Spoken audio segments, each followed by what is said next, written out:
रिया, ओ रिया, जल्दी उठो, बाहर आकर देखो, इस गरीब घर की बहू ने तो धुआं उठा दिया और यहाँ तुम अभी तक सो रही हो। मोहल्ले वाले क्या कहेंगे? क्या हुआ मम्मी जी, इतना शोर क्यों? अभी तो बस 7:15 हुए हैं। उधर देखो, 7:15। चावला जी की बहू ने तो चूल्हा सुलगा कर आधा मोहल्ला महका दिया है। शकुंतला जी अपने छत पर खड़ी होकर उसकी सादगी के कसीदे पढ़ रही हैं। अगर तुम अभी किचन में नहीं पहुंची तो मेरी साख मिट्टी में मिल जाएगी। नव्या जी की फटकार के बाद रिया हड़बड़ाकर उठी, तैयार हुई और सीधे किचन की ओर भागी। रिया ने किचन में देखा कि गैस, मिक्सर, ओवन, फ्रिज सब कुछ था, लेकिन वो खड़ी रही।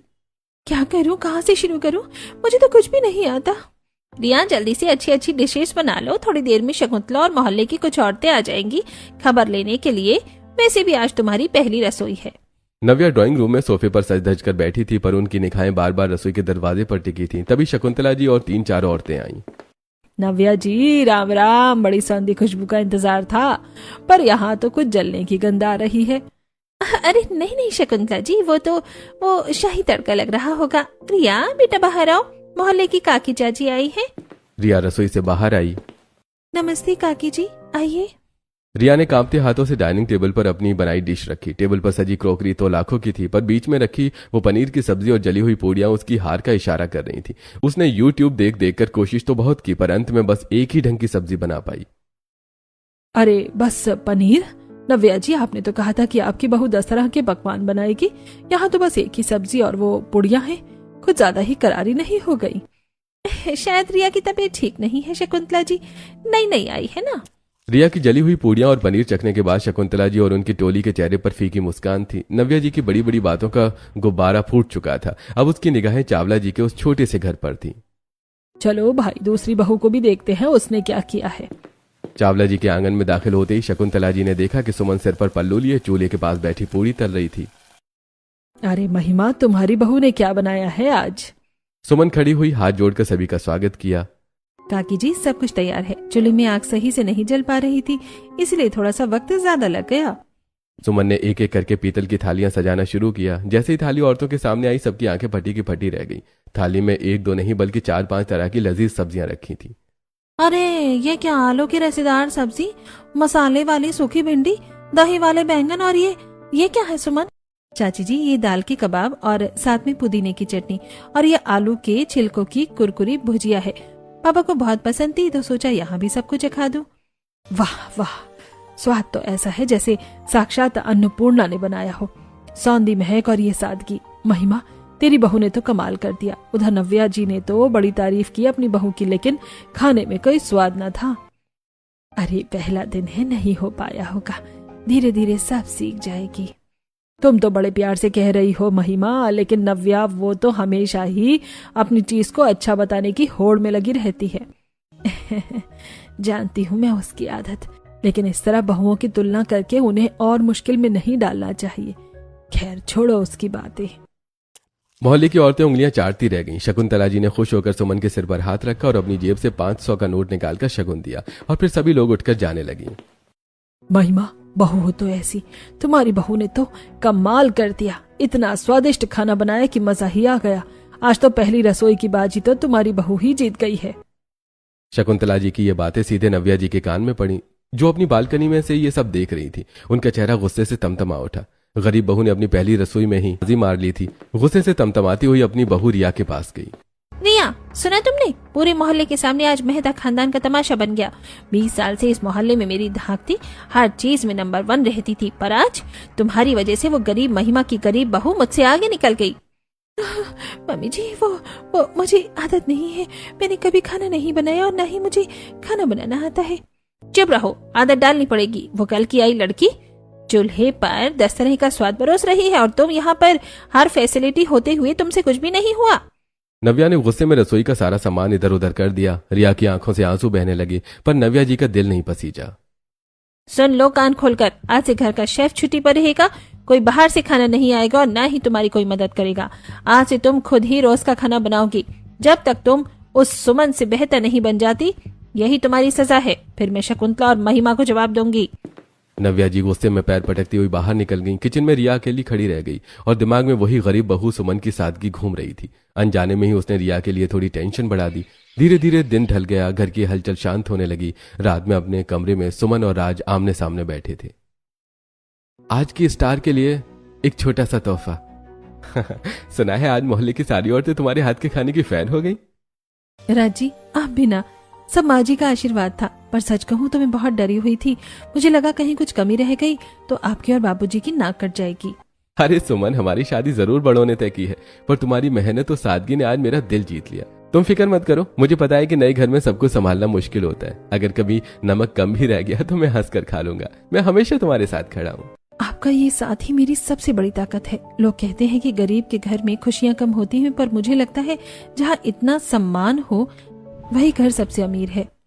एक तरफ उसी रात छोटे से घर में सुमन को अपने पति के प्यार और सम्मान का सहारा मिला, तो वहीं दूसरी तरफ रिया अपने ही रिश्ते में खुद को अकेला महसूस कर रही थी। विक्रम, क्या तुम्हें अंदाजा भी है आज मुझ पर क्या गुजरी? मम्मी जी ने सबके सामने मुझे कितना सुनाया और अब सजा दी है कि शेफ नहीं आएगा, मुझे खुद खाना बनाना होगा। रिया देखो, माँ गलत नहीं है।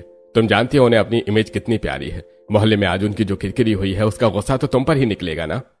विक्रम, तुम ऐसे बोल रहे हो? शादी से पहले तो तुम कहते थे कि तुम्हें मेरी कुकिंग से कोई मतलब नहीं, तुम मुझे रानी बना कर रखोगे, और आज जब मुझे तुम्हारी जरूरत है तो तुम माँ की साइड ले रहे हो।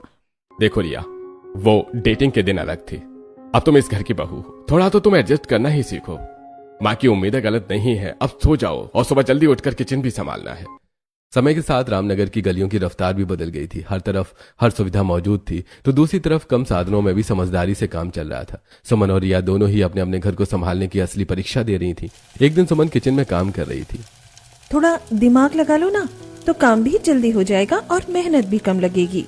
सुमन ने जल्दी ही समझ लिया कि चूल्हे पर एक एक करके खाना बनाना टाइम और लकड़ी दोनों ज्यादा लेता है। इसलिए उसने अपनी बड़ी पुरानी कढ़ाई में छोटी छोटी कटोरियां फिट करके ऐसा जुगाड़ किया कि नीचे एक सब्जी पकती और ऊपर भाप से बाकी चीजें भी साथ में तैयार हो जाती।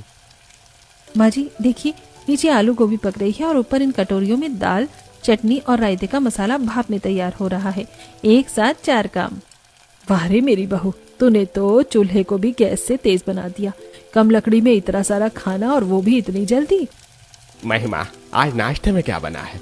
खुशबू तो ताजे पोहे और सौंधी कढ़ी की आ रही है। सुमन ने न सिर्फ खाना बनाना आसान कर लिया था, बल्कि वो हर रोज कुछ नया इन्वेंशन करती। कभी पुरानी बोतलों से मसाला स्टैंड बना लेती, तो कभी बचे हुए खाने से नई डिशेज। दूसरी तरफ मेहता विला की चमचमाती रसोई में रिया रोज जंग लड़ रही थी। नव्या जी का गुस्सा और शेफ की गैर मौजूदगी उसके लिए सजा बन गई थी। आउच, फिर से कट लग गया। ये चाकू भी कितना तेज है, और ये ग्रेवी यूट्यूब पर तो लाल दिख रही थी, यहाँ काली क्यों हो गई है? तभी नव्या जी किचन में आई। रिया, 10 बज गए हैं, विक्रम को ऑफिस जाना है और तुमने अभी तक सिर्फ ये जली हुई ग्रेवी बनाई है। बाहर देखो, सुमन तो नाश्ता करा के बर्तन भी मांज चुकी है। इतना कहकर वो वापस बाहर चली जाती हैं।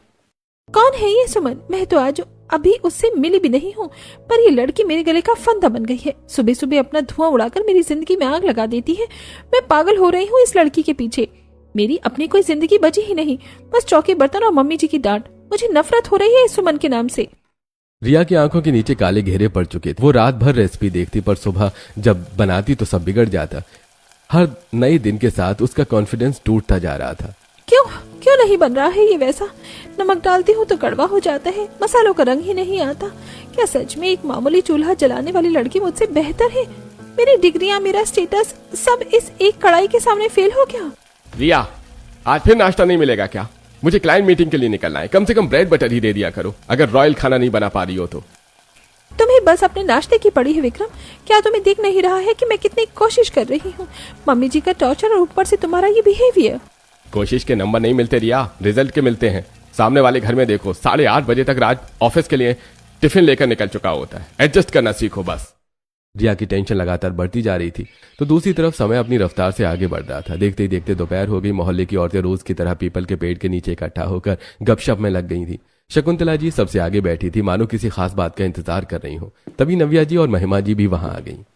अरे महिमा, आज तो तेरी चाल में अलग ही गजब का सुकून है। क्या बात है, बहू ने आज पैरों में तेल की मालिश भी कर दी क्या? अरे नहीं शकुंतला जी, बस सुमन की सेवा और उसका सलीका देखकर मन शांत रहता है। आज सुबह उसने घर के पुराने कबाड़ से ऐसा सुंदर गमला बनाया कि मेरा दिल खुश हो गया। सच में महिमा, तेरी बहू तो जादूगरनी है। उस दिन उसने चूल्हे पर जो जुगाड़ वाली कढ़ाई दिखाई थी, पूरा मोहल्ला उसकी अकल की तारीफ कर रहा है। कम साधनों में भी बहुत खुश रहती है। नव्या सब सुन रही थी। उसके सीने में जलन की आग धधक रही थी, पर समाज के सामने हार मानना उसके खून में नहीं था। अपने चेहरे का हाल ठीक कर और फिर उसने कहा, अरे ये छोटे मोटे जुगाड़ तो वो लोग करते हैं जिनके पास साधनों की कमी है। मेरी रिया को देखिए, वो तो परफेक्शनिस्ट है। उसे जब तक हर चीज इंटरनेशनल स्टैंडर्ड की ना मिले वो हाथ नहीं लगाती। पर नव्या जी, सुना है रिया बहू के हाथ में आजकल पट्टियां ज्यादा और कलछी कम दिखती है। क्या इंटरनेशनल कुकिंग में हाथ जलाना भी शामिल है? अरे शकुंतला जी, आप ही ना, वो तो रिया की अपनी जिद है। मैंने उसे कितना मना किया कि बेटा शेफ है ना, तुम क्यों परेशान होती हो, पर वो कहती है नहीं मम्मी जी, मैं आपके लिए खुद अपने हाथों से शाही पकवान बनाऊंगी। अब ऐसे संस्कारी और लाडली बहू को मैं कैसे रोकूं? अच्छा, पर कल तो आपके घर से कुछ जलने की गंध आ रही थी। वो तो धुनी दे रही थी घर में। मेरी रिया बहुत धार्मिक है ना, वो तो खुद ही किचन संभाल रही है ताकि मुझे आराम मिले। ऐसी समझदार बहू ऊपर वाला सबको दे। भाई, जिसके घर में ऐसी धार्मिक और रॉयल बहू हो, उसे तो स्वर्ग यही मिल गया। चलो बहनों, शाम की चाय का वक्त हो गया है। देखते हैं कल किसकी रसोई में क्या नई खुशबू आती है। एक एक करके सभी औरतें अपने अपने घरों की ओर मुड़ गईं। जैसे ही सारी औरतें पूजन हो गई, नव्या जी के चेहरे से वो बनावटी मुस्कान भी गायब हो गई और तेज कदमों से अपने घर की ओर बढ़ते हुए कह रही थी, धुनी दे रही थी। क्या क्या झूठ बोलना पड़ता है इस लड़की की वजह से। अगर आज घर जाकर वही जली हुई खुशबू आई तो मैं आज इस लड़के की खबर लूंगी। नाक कटवा दी मेरी पूरे मोहल्ले में। उसी रात सुमन ने अपने हाथों से प्यार से खाना बनाया और सादगी से सबको परोस दिया, जिसकी खुशबू पूरे आंगन में फैल गई। जल्दी आइए, आज तो भाभी ने नवरत्न खिचड़ी और दही वाला भरवा बैंगन बनाए हैं।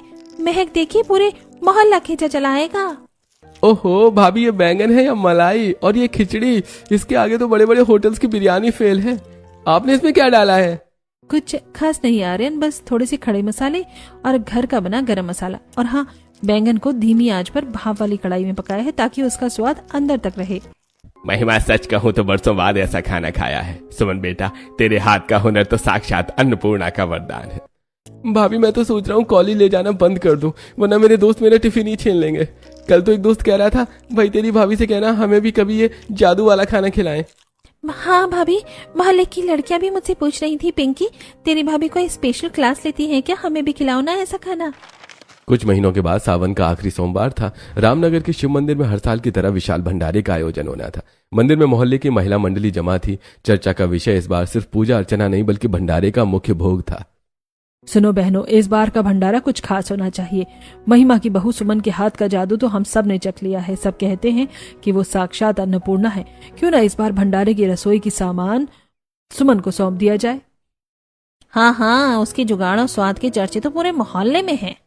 नव्या जी वहीं खड़ी थी। उनकी गर्दन अकड़ी हुई थी, पर अंदर ही अंदर जलन के मारे उनका बुरा हाल था। उन्हें लगा कि अगर आज सुमन को यह मौका मिल गया तो रामनगर में मेहता खानदान का नाम हमेशा के लिए मिट जाएगा।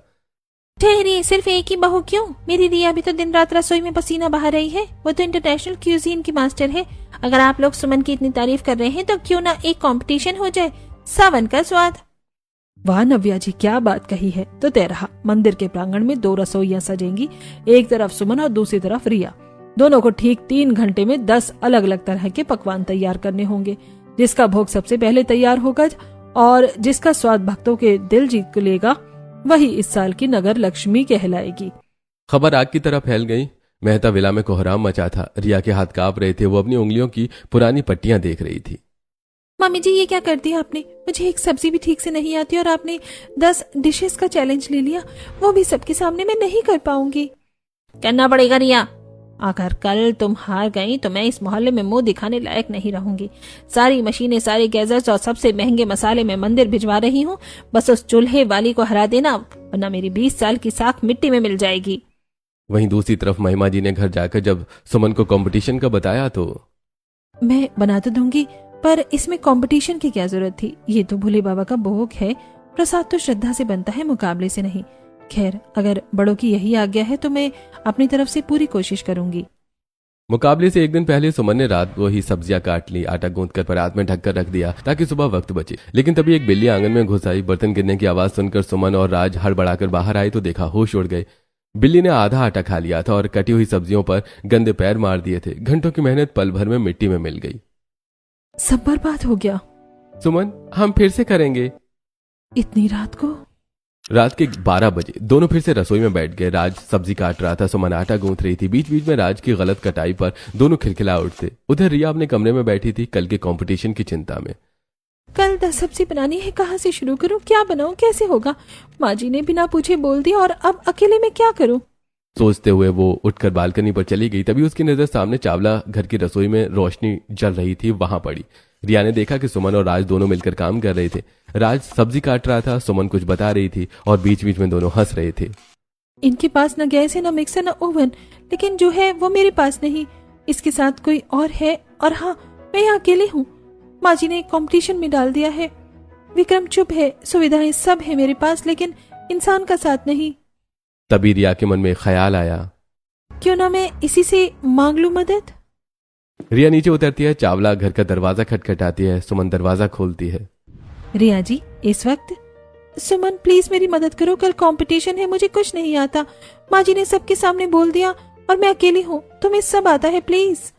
सुमन कुछ पल चुपचाप खड़ी रहती है, फिर पूरा दरवाजा खोलकर रिया को अंदर बुला लेती है। रिया जी ये देखो, एक कढ़ाई में 4-5 चीजें बन सकती हैं, बस तरीका आना चाहिए। कैसे?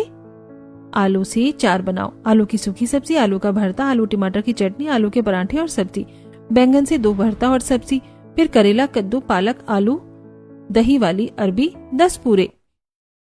आलू से 4? हाँ, जुगाड़ करना आना चाहिए। उस रात रिया ने पहली बार सच में रसोई सीखी। सुमन बताती रही, रिया करती रही, कभी जला कभी नमक, लेकिन वो रुकी नहीं। तभी राज चाय लेकर आता है। लो चाय पियो तुम दोनों, रात लंबी है। तीनों हंसते हैं। रात भर रसोई में रोशनी जलती रही। एक तरफ सुमन की मेहनत, दूसरी तरफ रिया की लगन। दोनों अलग अलग, लेकिन उस रात एक ही रसोई में।